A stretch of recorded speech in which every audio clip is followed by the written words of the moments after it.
Welcome to another Behind the Sound video. Now, I sometimes talk to other singers, I sometimes talk to Darren, the head honcho, but in this episode we're going to talk to the unsung hero of Sing It Live. Well, I guess there's a few of them, but I haven't talked to this legend yet on this channel in this series, so let's hear what Jan's got to say. So mate, pleasure to be here, being able to actually just have a chat with you for this, because you and I had met here and there. You know, I was in a band with Tib at the time while you guys were doing the Bon Jovi show. So we sort of shared that connection, I guess, but we don't really know each other that well. But anyway, so enough about me, more about you. Would you tell the wonderful viewers here that want to know a little bit more about the people, the musicians behind the songs that they regularly tune into?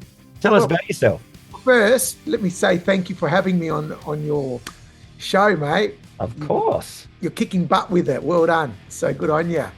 My full name is Gennaro Nikolakopoulos, right? So there you go. So nice. Easy. Long night. Yep, exactly. Very easy. So we've shortened it over the years to Jan and surname Niko. So guitar player. Studied at Adelaide University, did my Diploma of Jazz and Bachelor of Music there back in the 90s, I think, early 90s or so. And been teaching and gigging ever since in any format. So that's basically my my thing. Yeah. What would be some highlights for the teaching and gigging stuff that you've been doing since? I've done a lot of touring over the years. I mean, also playing obviously in cover bands in town as well. But in terms of probably highlights, I guess done a couple tours overseas in Europe. I also did a little stint long time ago, support Bon Jovi back in the Keep the Faith tour. We were the support band for that. But yeah, so they did their Australian tour around then. So yeah, so we were fortunate to do the support for that. So that was a pretty cool highlight, just playing all the entertainment centres around Australia at that stage. So yeah, so that was pretty cool back then, especially, you know, being young lad and that kind of thing. So having that experience kind of thing was pretty cool. So, and teaching, every day is an accomplishment. We see kids, you know, year 12 kids, you know, getting good scores for their matric and in music and stuff, especially when they're special. In my case, well, obviously being guitar teachers, so them specializing in guitar, you know, on their instrument.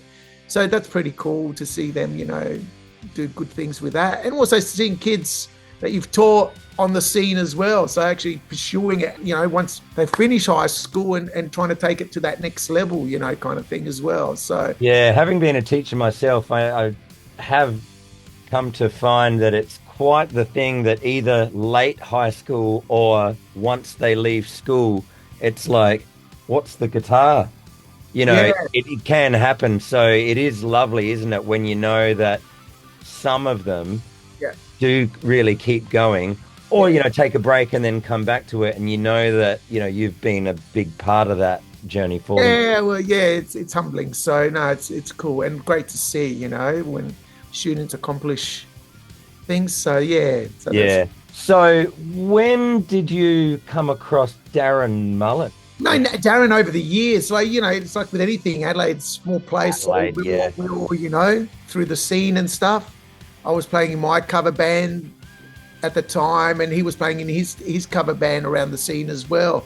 So I've kind of known Darren, you know, through that ways. But in terms of really like working in this situation, really it came about, I was working on my solo album, and there was a track I did on acoustic, and it's only one nylon string acoustic guitar, but it was the way he wanted to set it up for me to create a room with reverb for me kind of thing, you know. So I had sent him the stems. It was three mics I had used to record the acoustic guitar, and he sent me back a basic mix of it just to hear him create that room sound that you get, you know.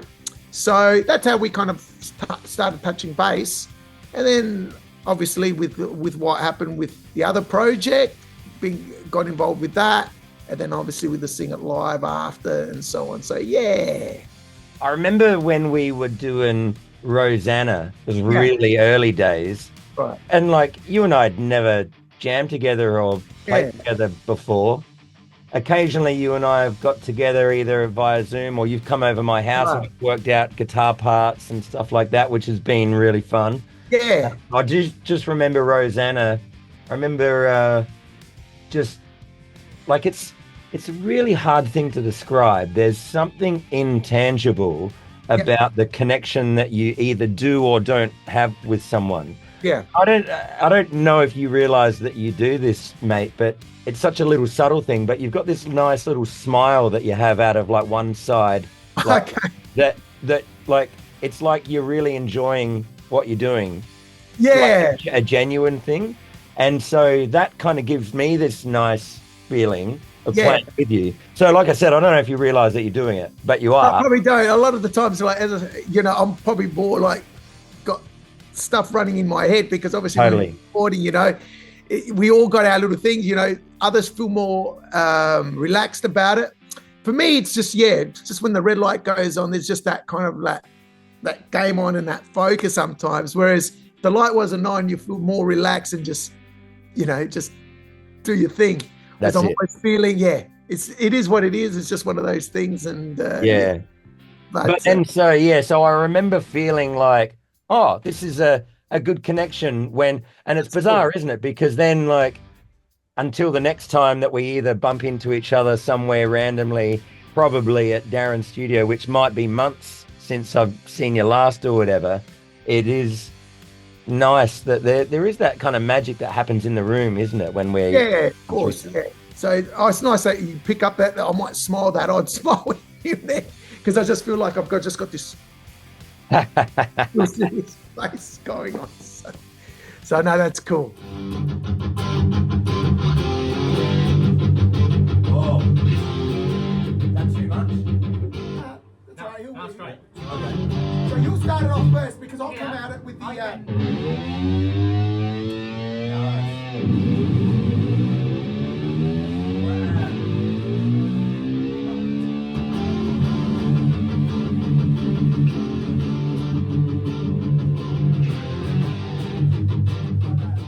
So, would you have a favorite song that pops into your head? Either, Sing It Live or the past project? Yeah, I don't know. Hey, there's also the live shows. Yeah. I think you've done 2. I just did the second one. And I must say, thank you very much, mate, for stepping into, what were the 2 songs? It was Don't You Forget About Me and Love Shack. Yeah. And so I was playing the guitar and singing in the studio. Right. But then at the gig, I'm like, mate, can you play these? No, that was cool. No worries. It freed you up to be the front man, which was cool. So kept my brain kind of ticking a little bit as well because it was such a short preparation for it. Especially those shows, it's kind of like you're just on the go and trying to throw all those songs in a short space of time. So your brain's kind of like a little bit on overload, but it's kind of what we do kind of thing, I guess. But it was fun. And you did a great job on both of those tracks as well, live. I'm talking about the live versions as well. Obviously the studio ones were great, but also what you brought to them live as well, which was great. Yeah, it was good. Like, because I like playing guitar, but I thought, well, if you're there and if you're able to do it, Yeah. No, it worked out well. No, they're fantastic. No. Yeah. There's a lot of songs that Darren probably throws, out there to the collection of musicians to be able to play. Yeah. How many of them for you are ones where you go, no worries, been playing that for decades? Or are there ones where you go, oh, I'm going to have to put some good solid work in? When you've kind of done them in the past, or you do them like in a cover band situation, sometimes you get them to a certain level. But in this situation, I've gone back at times and really kind of picked them apart a little bit more. So in saying it, so even songs that I've known, as you would have found as well, you might have gone back and go, oh yeah, well I was playing that a little bit differently. And hearing it now, oh, right, so I have been playing it a little bit differently to what it was originally or whatnot, You pick up and little subtle things as well and stuff, nuances and all those little things. So that's kind of the 80% ones. Then you got those 20% when you got to sit there and really kind of like would shed it out a little bit, depending on what it is. I mean, there's been a few songs the funky songs, which there's one or two that we've done now. I know the ones, but I don't know them by name. But in saying it, that I've never done before, but they don't take too long to learn. It's just more getting, obviously the chord progression, the form, and blah blah blah. But the ones that have needed a little bit more obviously work, you put the time in, kind of thing. And do you have a pretty clear, conscious process of what your woodshedding is, or is it just a song by song? If it's a song, like, there's some songs that we've learned. Remember, we're doing them as well without charts as well. So it's not just learning the parts, but you got to memorize it as well. So, and sometimes it depends how much time you get given.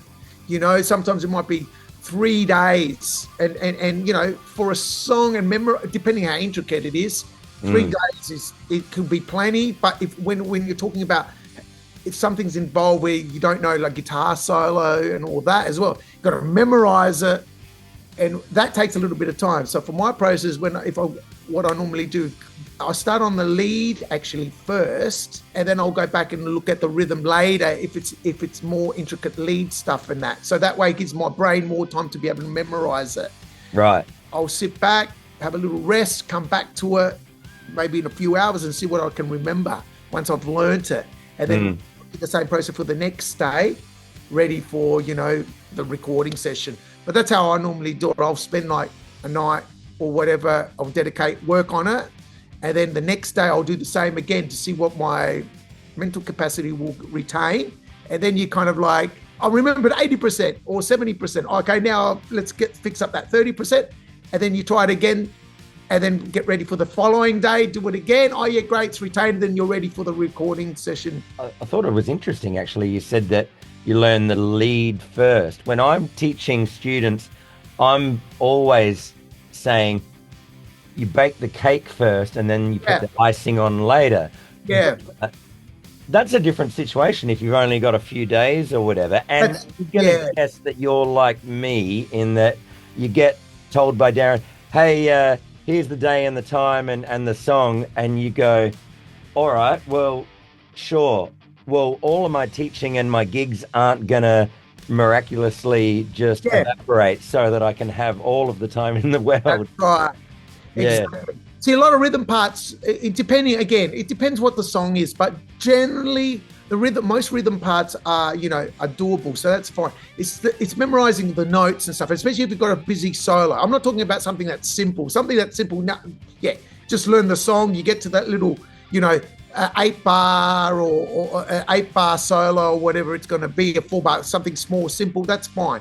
But I'm talking about if it's something that's more, involved and intricate kind of thing. For example, would Kickstart My Heart, for instance. So that song, it wasn't too bad because I've done that song in the past before.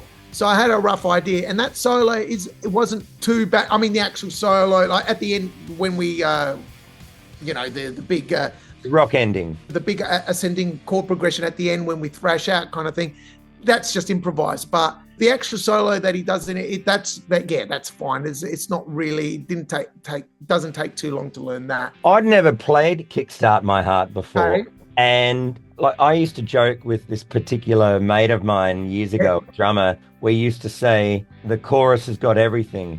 Yeah, it's got a whoa. Yeah, it's got a and baby. Like, what else do you need in a chorus? Like that's. And in the bridge, it's got kick some ass or whatever they say. In American, kick some ass. Ah, yeah, right.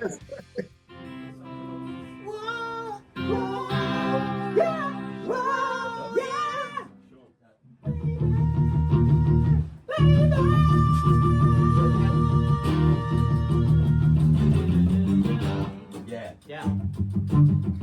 And so I'll do that. Yeah, and then I'll come in the second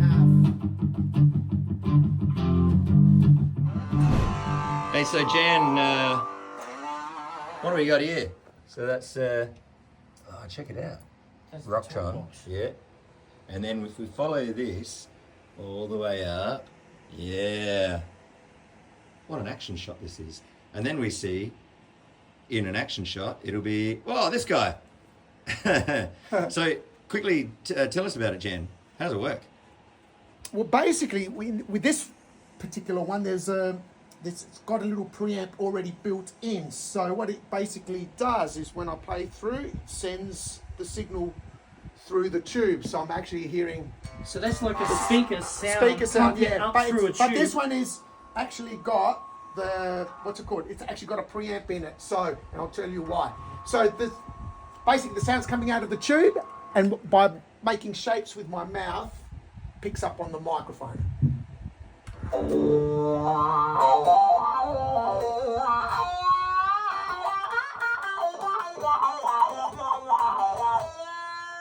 So you're not making any sound there, it's just the shapes, right? Yeah. That's right. But then- so it's all done with vowels. Yeah, right. A, E, I, O, A. Ah. The common ones are the O's,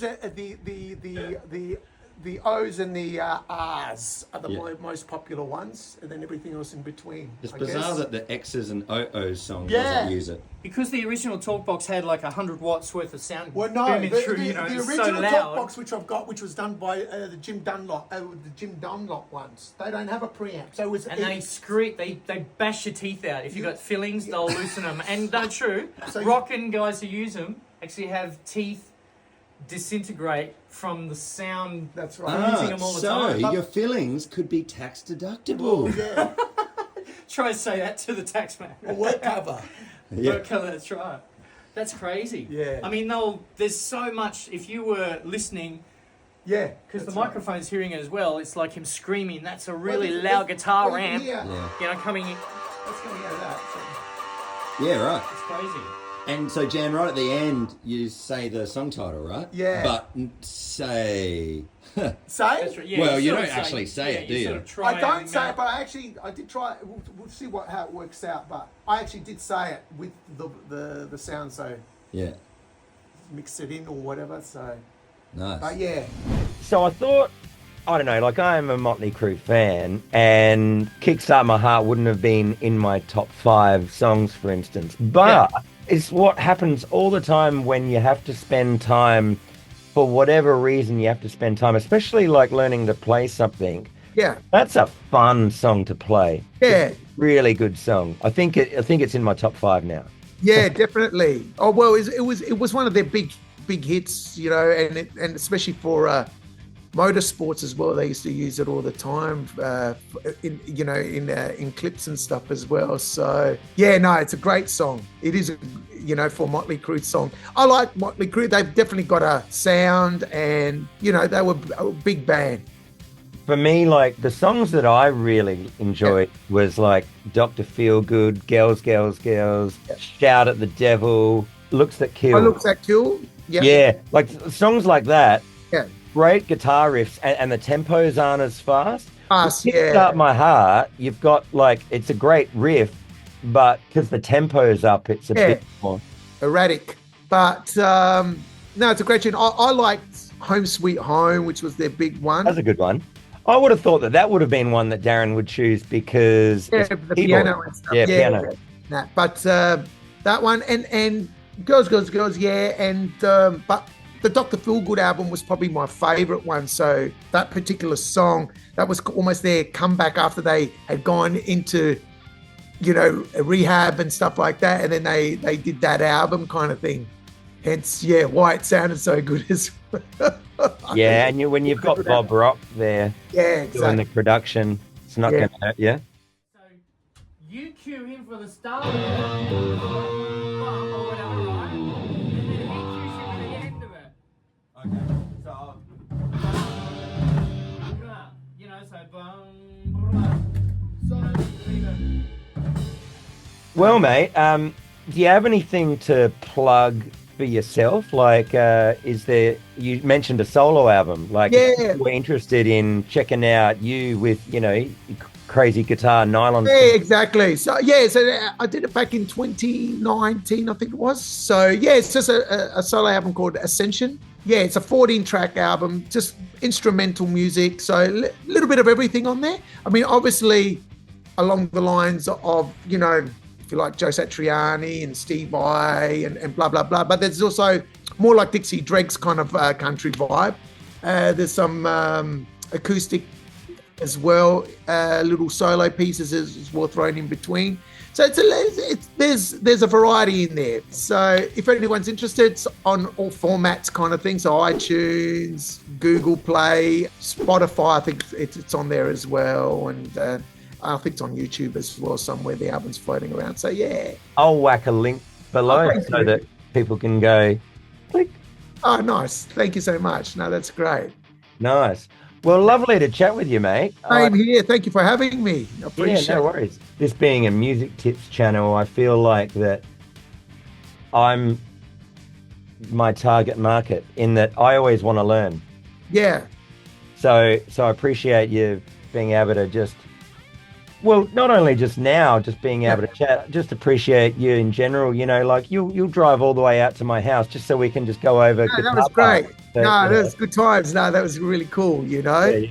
No, that was excellent. It was good to see your place as well. So it was a good opportunity. So next time we'll reverse it. You can come next time I'll come around. Yeah. Nice. Be cool. Wonderful. All right. Well, I'll see you when I'm looking at you, probably in Darren's basement studio. I'll see you then. Thank you.